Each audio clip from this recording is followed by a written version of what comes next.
After God delivered the Israelites from slavery in Egypt and led them safely through the Red Sea, they traveled into the wilderness and camped at the foot of Mount Sinai.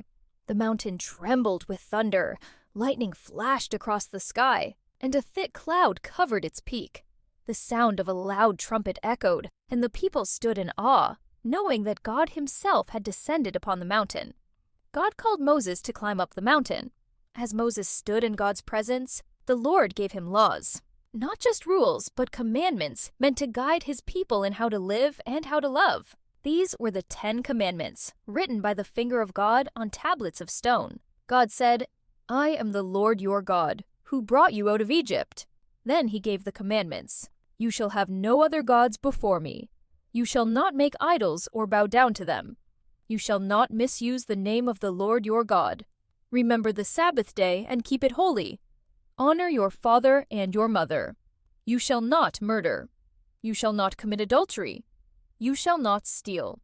You shall not give false testimony. You shall not covet what belongs to your neighbor." These commandments were not only about actions, but about the heart.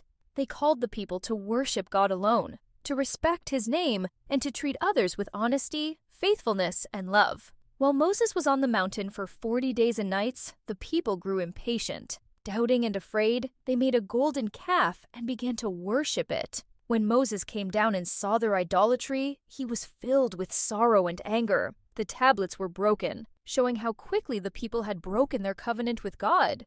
Yet God was merciful.